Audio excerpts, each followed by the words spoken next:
Amados hermanos, hoy llegamos a nuestro noveno sermón del libro de Malaquías. Con este sermón terminamos la serie de este libro. Y quiero invitarles entonces a que me acompañen abriendo sus Biblias en el libro de Malaquías, capítulo 4, versículos del 1 al 6.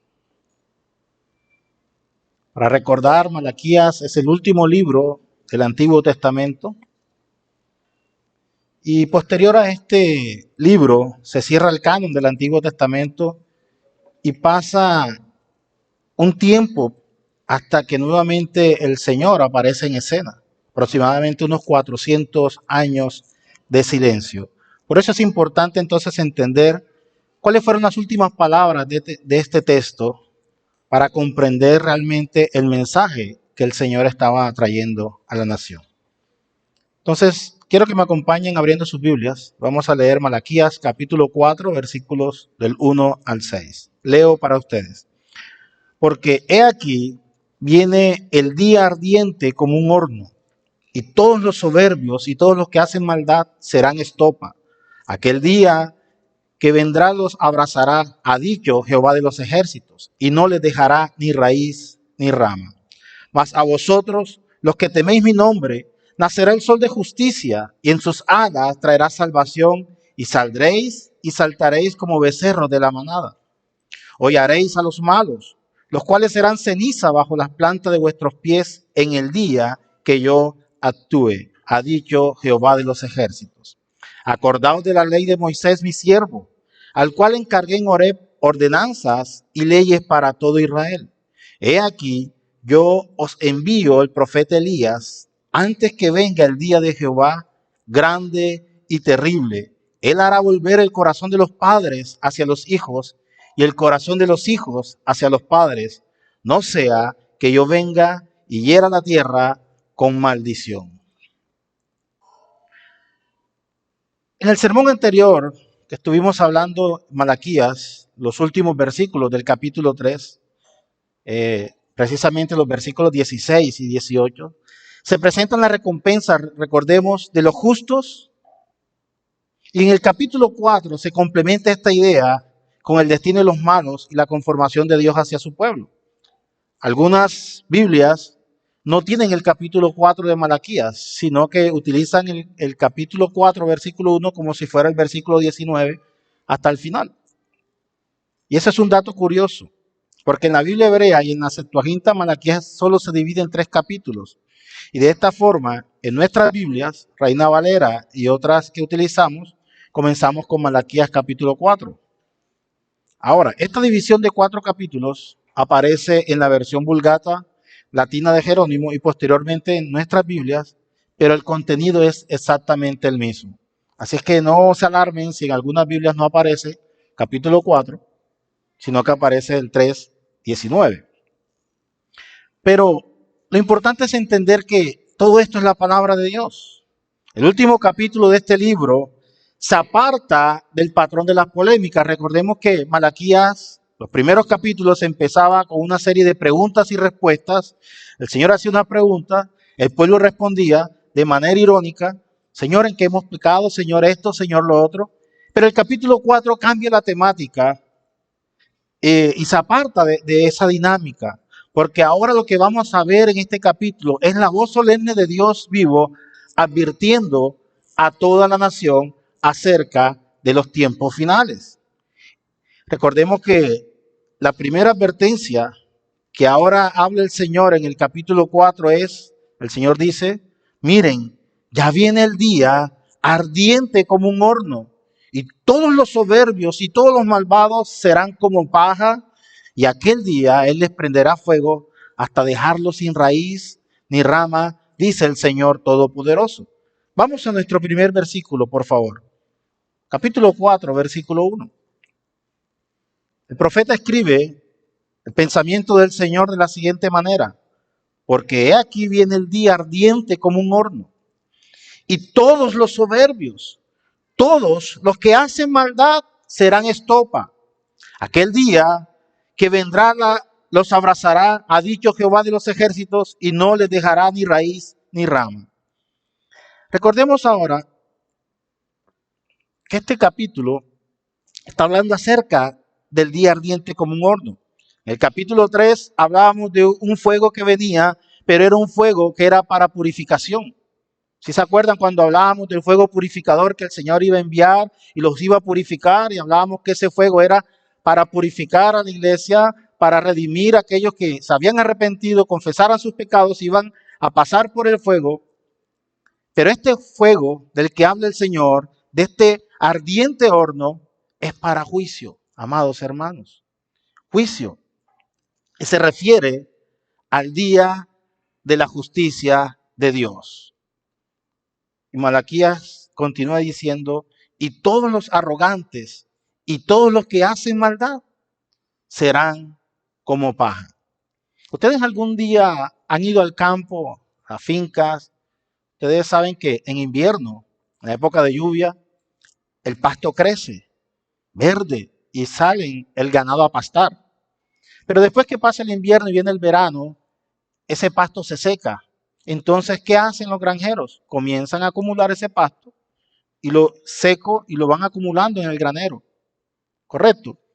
Esa paja es muy sensible a los cambios de temperatura. Cuando hace extremadamente calor, se puede incendiar. Pues bien, esa figura es la que está utilizando aquí el profeta diciendo, en el día ardiente todos serán como paja, es decir, no soportarán la ira de Dios porque viene el juicio. Esto significa que todo, absolutamente todo será quemado. No les dejará raíz ni rama. Significa que todos los arrogantes y toda la maldad serán quemados. No habrá absolutamente nada que quede en pie cuando venga el día del juicio del Señor. Y el Señor expresa estas fuertes expresiones a través de estos versículos que conocemos o entendemos como el justo juicio de Dios. Pastor, pero la Biblia nos dice que Dios es amor. ¿Y por qué Dios no va a traer juicio? Porque Dios también es justicia. Y el amor de Dios se revela en su justicia. Pastor, pero es que toda la vida nos han enseñado que Dios es amor, que vengan a mis pies, Dios nos ama y nos espera con los brazos abiertos. Sí, pero si no te arrepientes o no nos arrepentimos de nuestros pecados, sufriremos las consecuencias del juicio. El primer fuego, como les dije, era purificación, mientras que ahora este es un fuego de juicio. Pero al leer estos versículos, podemos hacernos una pregunta. ¿Por qué Dios no perdona y debe hacer justicia? ¿Por qué Dios debe hacer justicia y no simplemente nos perdona y nos extiende misericordia? Se lo dije anteriormente, el amor de Dios nos puede perdonar. Claro que sí. Él envía su misericordia. Claro que sí. Pero el Señor también tiene que enviar juicio. Pastor, pero ¿no dice la Escritura que somos justificados por medio de la fe en Cristo Jesús? Sí. Pero si no reconocemos a Cristo como nuestro único y suficiente Salvador, ¿qué nos espera? El juicio de Dios. De ahí la importancia entonces de reconocer nuestros pecados delante de Dios, confesarlos a Él, para que el Señor pueda hacer la obra en nuestros corazones, nos pueda redimir, nos pueda transformar y nosotros podamos ahora sí, después de ser redimidos por la sangre de Cristo, confesar a Cristo como nuestro único y suficiente Salvador. Si no lo hacemos, entonces estamos expuestos al juicio de Dios. Nunca pensemos que el amor de Dios es obvio, que sí o sí lo debemos recibir, de ninguna manera. Si bien es cierto, el Señor extiende su misericordia, algún día el Dios de misericordia también tendrá que hacer justicia. Por eso, amados hermanos, los que viven en pecado deben volver a Dios, volverse al Señor y no esperar hasta que llegue ese día de justicia o ese día de juicio. Este es el mensaje del amor de Dios. Este es el mensaje. La justicia Dios la hizo en muchas ocasiones. Por ejemplo, si vemos Génesis capítulo 7, versículo 23, vemos cómo el Señor destruyó a todo el mundo a través de un diluvio, pero únicamente Noé y su familia fueron salvos. Después en el capítulo 9, versículos 13 al 15, vemos que Dios hace un pacto con Noé que nunca más haría justicia derramando agua y envía entonces el arco iris como señal de ese pacto. Después el Señor no volvió a hacer más justicia de esa misma manera. No encontramos otra referencia en la Biblia donde el Señor haya destruido a la humanidad con agua. Y tenemos que saber entonces y entender que la segunda venida del Señor habrá justicia, amados hermanos. Si vemos Apocalipsis capítulo 16, dice que el Señor traerá justicia y habrá una serie de justicia o de manifestación de su justicia. Pero antes de que sucedan estos eventos, debemos estar atentos a la venida del Señor, debemos creer en Él y tenemos el tiempo, y este es el tiempo de arrepentirnos y de volvernos a Él. Recuerden el llamado que el Señor ha hecho a lo largo de todo el libro. Volveos a mí y yo me volveré a vosotros, dice el Señor de los ejércitos. Entonces, es tiempo de volvernos hacia el Señor y apartarnos de la iniquidad y comenzar a vivir conforme a la justicia de Dios. Ahora bien, esto todavía es futuro. La destrucción de los impíos será de tal magnitud que no quedará absolutamente nada de ellos. A esto se refiere la expresión no les dejará raíz ni rama.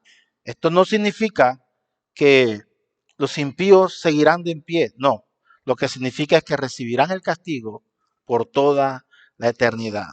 No los estoy asustando, simplemente les estoy mostrando lo que el Señor está hablando a través de su palabra. Es una realidad de la cual no podemos escapar. Lastimosamente nos han enseñado que todo es amor, que todo es color de rosa y que ven a Cristo y no pasarás ninguna necesidad.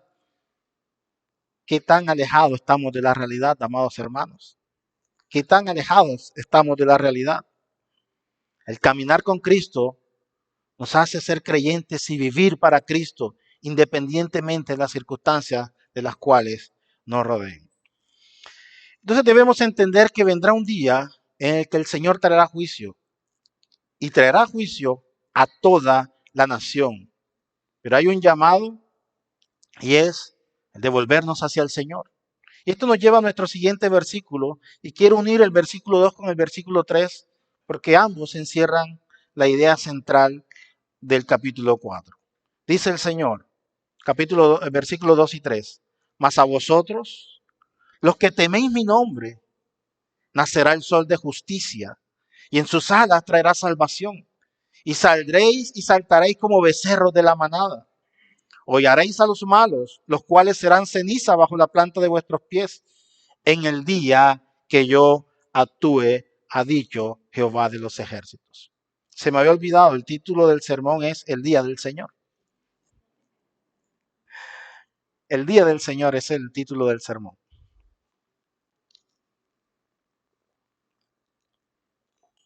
Y hablamos del día del Señor porque es el día en que el Señor va a actuar, el día en que se va a manifestar el sol de justicia. Y es una referencia clara, el sol de justicia es una referencia clara al Mesías, quien es el Señor, el sol, quien es nuestra justicia. Ahora bien, en este versículo vemos que mientras los malvados serán devorados por el ardor de su ira, aquellos que temen al Señor tendrán una cálida sensación de sanidad o salvación a través de sus rayos o sus alas. Ya les voy a explicar la figura que utiliza el profeta.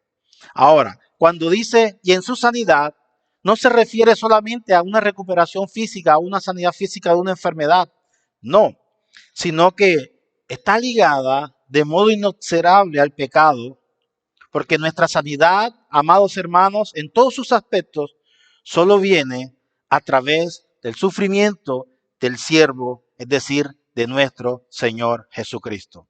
Somos sanados de nuestras enfermedades físicas, pero más importante, somos sanados de nuestra enfermedad espiritual, que es el pecado. Esa es la verdadera sanidad de justicia. El Señor dice, mas vosotros, los que teméis mi nombre, ¿quiénes son? Los que hemos reconocido al Señor. Recordemos el sermón anterior, unos pocos creyeron en el Señor y se volvieron hacia Él y comenzaron a buscarle y comenzaron a hablarle a otras personas para que se volvieran al Señor. Esos pocos son los que han temido al Señor y son los que recibirán el sol de la justicia, amados hermanos, es decir, son los que esperarán pacientemente al Señor. Ahora, veamos que ese sol de justicia es una referencia clara al Señor. Es una referencia clara al Mesías, aquel que había sido prometido, que 400 años después de esta profecía se manifiesta, se encarna, va a la cruz y sufre la muerte. Y una muerte horrible. Y todo eso por amor a nosotros. Pues bien, pero también notemos algo interesante y es una figura que me llamó mucho la atención. Y el profeta utiliza la figura y dice, y ustedes saldrán y saltarán como becerros de la manada. ¿A quiénes de los que están acá les gusta el campo? ¿A quiénes les gusta el campo? Yo creo que a la gran mayoría les gusta ir al campo, respirar aire puro, ver esos paisajes hermosos. Y a veces notamos que cuando el campesino toma el ganado, lo lleva a un establo para ordeñarlo, vemos que es una figura muy hermosa. Los que han tenido la oportunidad de ver ordeñar una vaca y sentir ese aroma es delicioso. Y si no lo han hecho, vayan, para que les sirva como una terapia. Pero esta mención que utiliza el profeta aquí, saltaréis como becerros de la manada, es una imagen que describe el profeta y evoca una vida gozosa, una vida vigorosa y despreocupada. Miren, los becerros, al estar confinados en un establo durante muchos periodos de tiempo, extensos periodos de tiempo, y salen, ellos comienzan a saltar. Y comienzan a saltar llenos de vitalidad y de fuerza porque son soltados bajo la luz del sol. Recuerdan que hace mucho tiempo, unos años atrás, estuvimos confinados por la pandemia. ¿Se acuerdan qué sensación tuvimos cuando nos dijeron las autoridades pueden salir? ¿Sí se acuerdan esa sensación? Creo que la mayoría fuimos a los parques y respirábamos aire puro, ¿cierto? Y nos sentíamos nuevamente con vida después de pasar un tiempo prolongado encerrado. Precisamente esta imagen es la que utiliza el profeta. Los becerros de la manada saltarán como becerros, es decir, el gozo se notará en cada uno de nosotros cuando el Señor se manifieste en justicia. Pero para los que hemos sido comprados por la sangre de Cristo, para los que hemos sido redimidos y para los que esperamos la salvación de Cristo el Señor. Miremos el contraste. Juicio, horno de fuego para los impíos, los que no esperaron al Señor y hacían su vida conforme a sus propias concupiscencias, y el gozo de saltar vigorosamente esperando el sol de la justicia, aquellos que esperan al Señor confiadamente. Pues bien, sigue el profeta diciendo, hollaréis a los malos, los cuales serán ceniza bajo la planta de vuestros pies, en el día en que yo actúe, ha dicho Jehová de los ejércitos. Ahora bien, volvamos a nuestro texto. ¿Quién es el sol de justicia que se menciona en este versículo? No es otro que el Señor Jesús. En el Antiguo Testamento, el Señor es presentado como el sol de justicia, nuestro Señor Jesucristo. Pero en el Nuevo Testamento, Él es presentado de una forma completamente diferente. Es presentado como la estrella resplandeciente de la mañana. Quiero que me acompañen rápidamente en Apocalipsis capítulo 16, versículo 22, para que podamos entender un poco esta figura.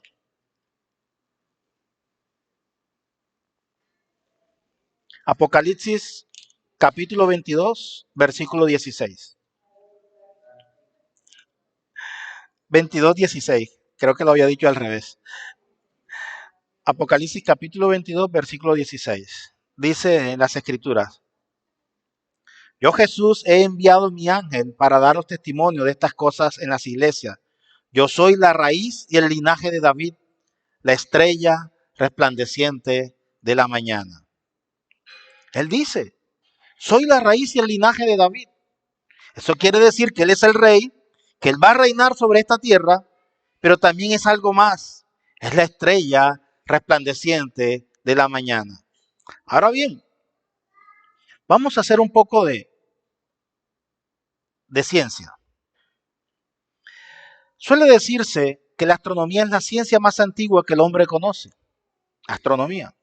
Astronomía tal y como la conocemos en el presente, tuvo en realidad su origen en la astrología. Más adelante. La astrología está llena de supersticiones. Mucha superstición gira en torno de la astrología. Y es que en muchas otras ciencias también tuvo origen el ocultismo, la superstición, se basaba en las cosas místicas y en lo mitológico. Y estos son los antecedentes de la astronomía. Es decir, personas que se interesan mucho en los signos del zodiaco. ¿Por qué hago esta referencia? Porque hoy en día aún, inclusive creyentes, esto tengo que decirlo, y incluso creyentes aún hoy consultan el horóscopo. Parece mentira, pero es una realidad. Hay creyentes que hoy en día aún voy a ver qué me dice el horóscopo. ¿Cuándo naciste? El 28 de julio. Ah, tú eres Leo. Leo, hoy vas a salir temprano, vas a salir a las 9 de la mañana y en el camino te vas a encontrar con un tráfico impresionante y vas a llegar tarde a tu reunión.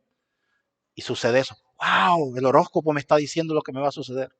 Eso es superstición, amados hermanos. Todos los días salimos y hay tráfico. Así que, ¿de qué nos preocupamos? Pero nos gusta lo místico. Y nos gusta el ocultismo y las cosas que parecen ocultas. Porque el corazón del hombre está inclinado hacia esas cosas. ¿Por qué hago esta aclaración? Precisamente para no confundir lo que el Señor está diciendo, que Él es la estrella de la mañana. Ahora bien, por otro lado, debemos destacar que las Escrituras tratan de llamar la atención del hombre repetidas veces para que observemos las señales del cielo. Y esto no quiere decir que sea astrología. Veamos el Salmo 8, capítulo 13, para entender un poco la idea. Para entender por qué el profeta utiliza el símbolo del sol de justicia. El versículo 13 del Salmo 8 dice lo siguiente: cuando veo tus cielos, obra de tus dedos, la luna y las estrellas que tú formaste, digo, que es el hombre para que tengas de él memoria y el Hijo del Hombre para que lo visites. La respuesta a esto es por naturaleza que el ser humano se siente atraído por la grandeza y por los misterios que encierra el universo. Y no es malo. No es malo sentirse atraído por estas cosas. Lo malo está en creer que estas cosas rigen nuestra vida. Se puede estudiar astrología y estudiar el movimiento de los planetas, el movimiento de las estrellas, del sol, de la luna, los eclipses, y eso está bien.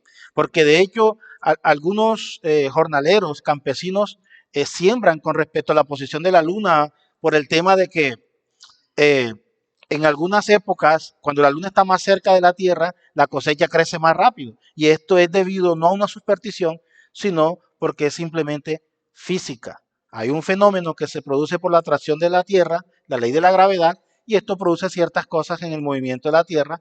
Y gracias a estos estudios podemos entender que en ciertas épocas se puede sembrar o no se puede sembrar. Pero eso no es soterología, eso no es astrología, eso no tiene nada que ver. Perdón, dije soterología, no es soterología. Eso no es, iba a decir era astrología, los signos del zodiaco. Soterología es otro tema. Ahora, eso no tiene que ver con supersticiones, sino que es una ciencia que se ha estudiado. Ahora bien, como les decía, el ser humano está atraído por las cosas del universo. Y podemos observar hoy en día el universo desde los modernos telescopios. Y podemos observar las nebulosas y podemos observar otras galaxias. Y por su grandeza, podemos ver entonces la grandeza de Dios allí en toda la creación y en toda la expansión del universo. Como dice el salmista en el Salmo 19, capítulo 1, los cielos cuentan la gloria de Dios y el firmamento anuncia las obras de sus manos.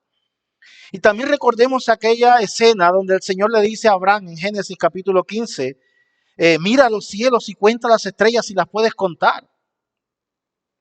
Y esta es la promesa de un nuevo amanecer para la raza humana.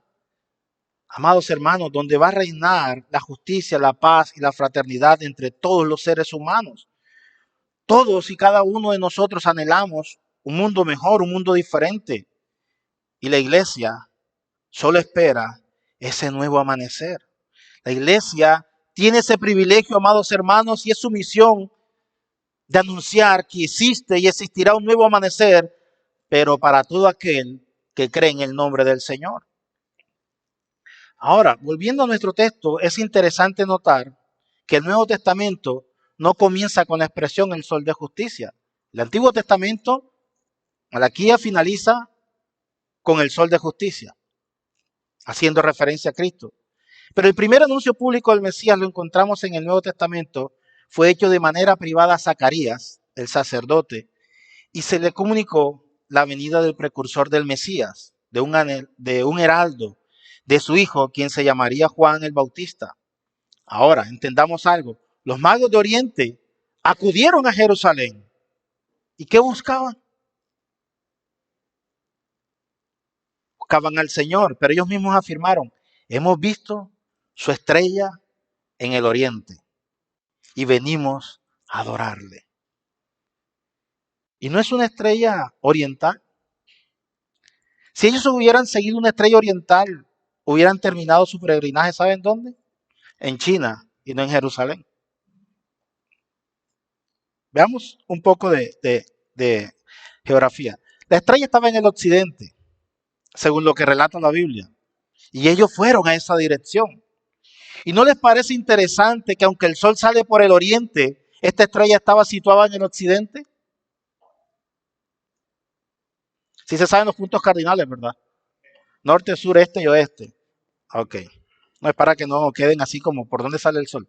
Ok. Ahora bien, ¿cómo asociaron los magos la venida de Cristo a esta tierra con dicha estrella? Es necesario conocer lo que dice el libro de Números. Acompáñenme rápidamente a Números, capítulo 24, versículo 17.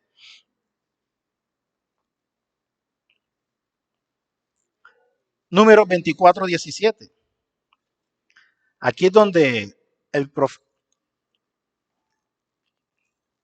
aquí un profeta pagano del oriente de Moab expuso esta profecía, donde dice, lo veré, mas no ahora, lo miraré, mas no de cerca, saldrá estrella de Jacob y se levantará cetro de Israel y herirá las sienes de Moab y destruirá a todos los hijos de Set. Si bien es cierto, esta profecía se cumplió la primera parte en David, cuando David derrota a los moabitas, la segunda parte está reservada para la venida del Señor, la estrella de Jacob. Estará reservada para la segunda venida de nuestro Señor. ¿Por qué?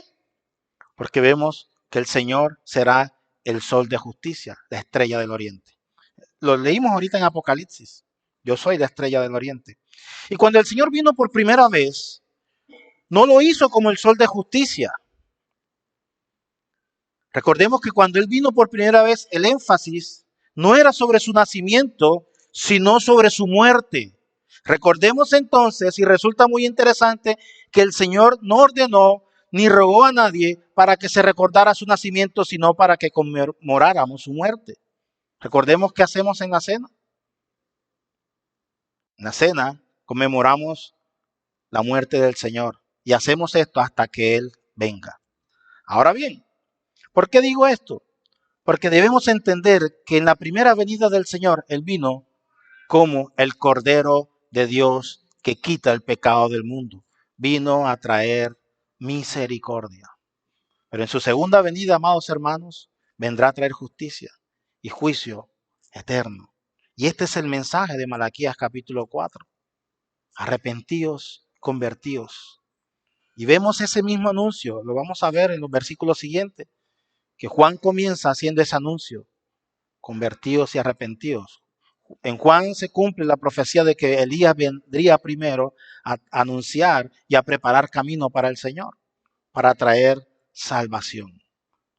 Ahora bien, miren, hay una historia de la época de la Segunda Guerra Mundial, en la que un niño caminaba con su padre por la calle. Y el muchacho observaba que de vez en cuando había una estrella de color azul en algunas ventanas de las casas. En otras, en cambio, se podían ver estrellas de color oro o doradas. Y el padre le explicaba al niño que esas señales indicaban que en esas casas o en esos hogares, las familias habían perdido un hijo en la guerra. Esas familias, le comentaba a su padre, habían dado a su hijo por nuestro país en la guerra. Es Decir, estas familias habían sacrificado un hijo por nosotros.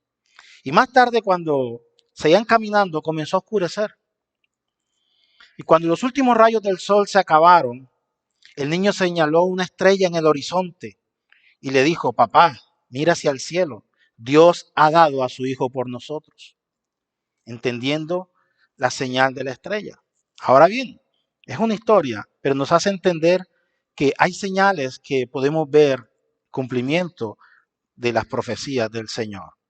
Y así es, amados hermanos.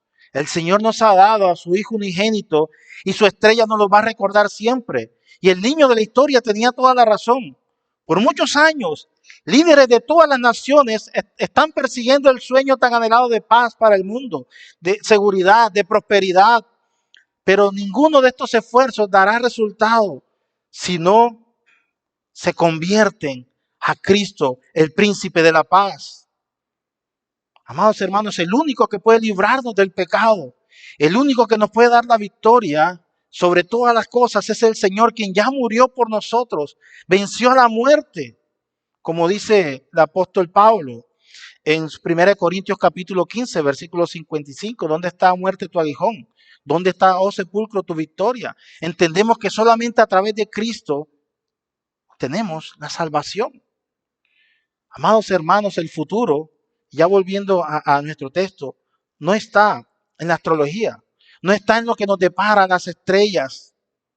Así que ya deja de consultar el horóscopo, ya deja de consultar esas cosas que no te ayudan en nada, esperando a ver qué te deparará el futuro. No, arrepiéntete y permite que el Señor sea tu estrella resplandeciente y que sea el Señor quien verdaderamente dirija nuestros pasos y nuestros caminos. Miren, en una famosa obra de Shakespeare, el asesino romano Bruto le dice a Marco Antonio, no está en nuestras estrellas, sino en nosotros mismos que somos sus seguidores. La obra se llama El discurso de Bruto. Es un diálogo que tiene Brutus con Marco Antonio, pero hace referencia a esto. Es decir, no son las estrellas quienes dirigen nuestros caminos, somos nosotros quienes seguimos. Ahora bien, amados, nuestro futuro no está en consultar la astrología. Si bien es cierto, la Biblia nos enseña que debemos mirar las señales de los cielos, no quiere decir que sea la astrología quien guíe nuestras vidas, sino que el Señor es nuestro sol resplandeciente, es nuestra estrella de la mañana, es nuestra justicia. Así es que, volviendo a nuestro tema, debemos entender que en el Señor, o cuando confiamos en el Señor, obtendremos vida eterna. Recordemos lo que el Señor nos dice en el Evangelio según San Juan capítulo 16, versículo 33. Estas cosas os he hablado para que en mí tengáis paz. En el mundo tendréis aflicciones, pero confiad, yo he vencido al mundo. Si usted se siente desanimado o se siente con temor por los tiempos que nos está tocando vivir actualmente, no hay ayuda en las estrellas, amados hermanos, no hay ayuda en el horóscopo, pero sí la hay en el Señor Jesús. Volvámonos, o vamos a volvernos al Señor para que Él se pueda volver a nosotros. El Señor Jesús no es una fórmula mágica, no es un amuleto de la suerte, no es un talismán que nos va a traer prosperidad, no es la receta del éxito económico como nos lo quieren vender, no es una vida sin problemas como nos los hacen parecer, no es una vida sin dificultades. El mismo Señor tuvo que lidiar, amados hermanos, con numerosas dificultades. Y desde este púlpito puedo afirmar que creer en Jesús no es una superstición, ni es una falsa sensación, amados hermanos, de seguridad ante una vida tan incierta. No, creer en el Señor es una elección excelente. Es el hecho, amados hermanos, de que la mejor elección que podemos hacer es seguirle a Él. ¿Sabe por qué? Porque el Señor no nos promete abundancia, pero nos promete una vida de abundancia. El Señor no nos promete una vida en paz, pero entendemos que Él es nuestra paz. El Señor no nos promete que no sufriremos tristeza, sino que Él estará con nosotros en medio de todas las tristezas que usted y yo podamos enfrentar, amados hermanos. El Señor nos promete que en Él estaremos seguros. Él no nos promete la felicidad, pero sí nos promete el gozo eterno, que ese gozo es la alegría de saber que el Señor está con nosotros en cualquier tipo de circunstancias o situaciones adversas. De modo que en el día de hoy, amado hermano, continuamos esperando en esa estrella resplandeciente de la mañana, porque la Biblia dice que nuestro Señor Jesucristo es esa estrella de la mañana para la iglesia en el presente y también para el futuro. Así que es importante entonces que busquemos al Señor mientras pueda ser hallado. Ahora, para terminar de entender todo el concepto de la estrella de la mañana y el sol de la justicia, veamos lo que dice el apóstol Pedro en su segunda epístola, en el capítulo 1, versículo 19. El apóstol Pedro escribe lo siguiente: tenemos también la palabra profética más segura, a la cual hacéis bien en estar atentos como a una antorcha que alumbra en un lugar oscuro, hasta que el día clarezca y el lucero de la mañana salga en vuestros corazones. Y el lucero de la mañana es precisamente eso, es un símbolo de la segunda venida de Cristo. Y esto nos lleva a nuestro siguiente versículo que Malaquías utiliza y dice: acordaos entonces de la ley de Moisés mi siervo, al cual encargué en Horeb ordenanzas y leyes para todo Israel. Pues bien, en estas últimas palabras proféticas del Antiguo Testamento, Malaquías advierte a la nación que recuerden la ley, porque la voz profética de Dios estaría en silencio por aproximadamente unos 400 años. Iba a ocurrir un silencio. Nosotros conocemos el resultado, pero ellos no lo sabían.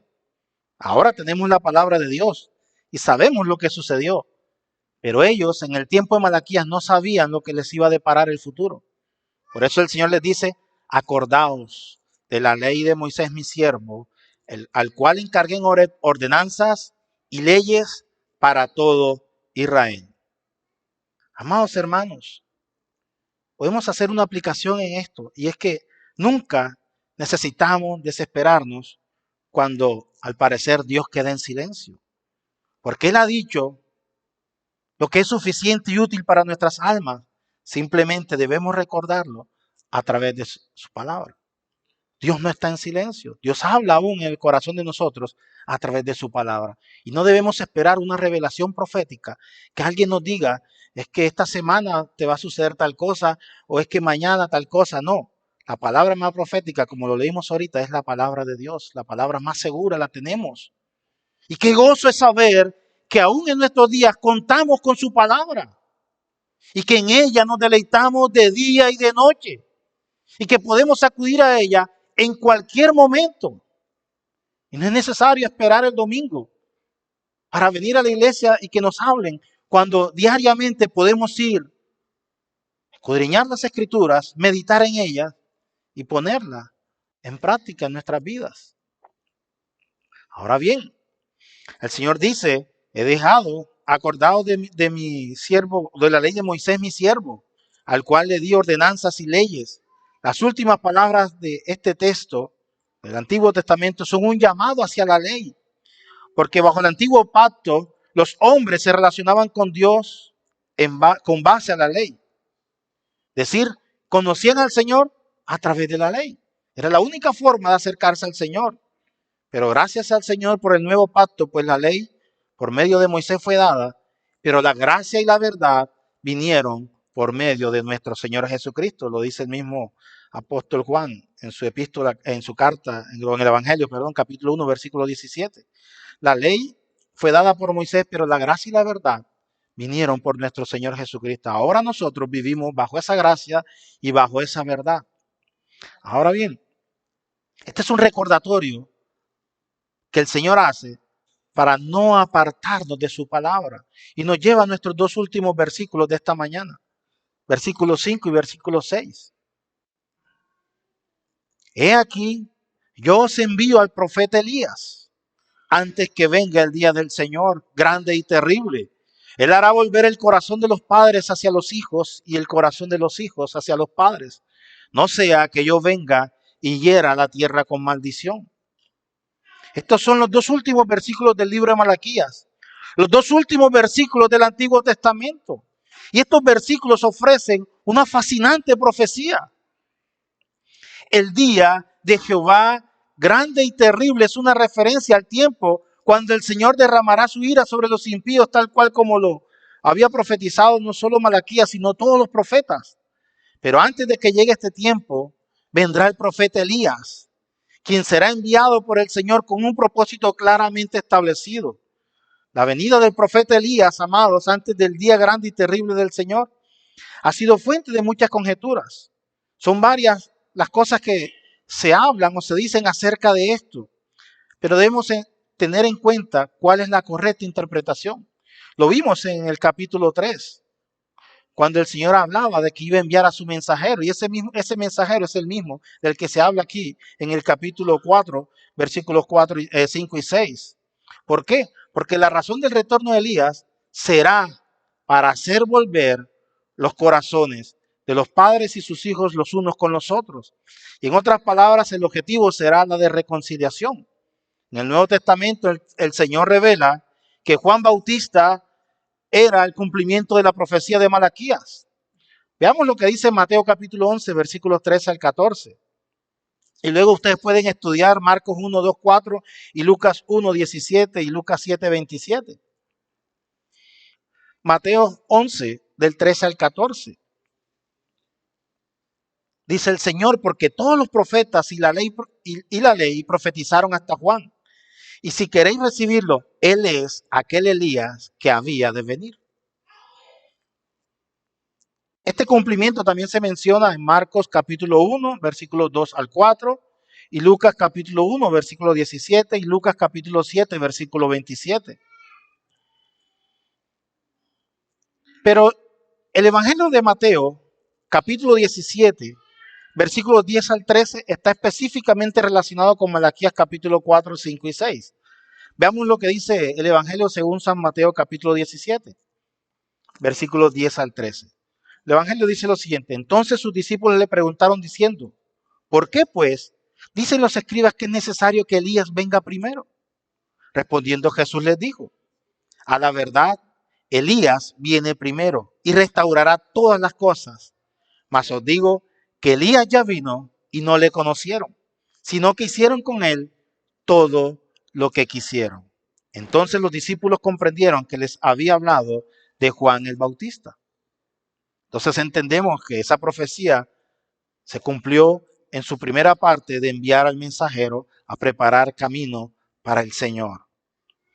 Malaquías inició con el anuncio del amor selectivo de Dios. ¿Recuerdan el capítulo 1 de Malaquías? ¿Sí recuerdan? Creo que no están conectados con Malaquías. ¿Recuerdan que el Señor amó a uno y aborreció al otro? ¿Sí recuerdan? Ese es el amor electivo del Señor. Sin embargo, inicia de esa manera, pero el libro finaliza con una amenaza de maldición. Y esto es así, la bondad y la severidad de Dios, tal como el apóstol Pablo lo ilustra en Romanos capítulo 11, versículo 22. Miren, el Señor en su primera venida vino a buscar y a salvar lo que se había perdido, vino a reconciliarnos con el Padre Celestial. Sin embargo, aquellos amados hermanos que rechazan la salvación de Cristo se van a enfrentar a la otra venida del Señor, que será destrucción si no se arrepienten. Esa es la gran verdad. Y ese es el mensaje central del libro de Malaquías. Volveos a mí y yo me volveré a vosotros, dice el Señor de los ejércitos. El mensaje central de este libro es que el Señor vino a traer salvación y que ahora debemos volvernos a Él, arrepentirnos de nuestros pecados y buscarle mientras pueda ser hallado. Después vendrán los ayayay y será demasiado tarde. Y el Señor nos dirá, apartaos de mí, hacedores de maldad, nunca os conocí.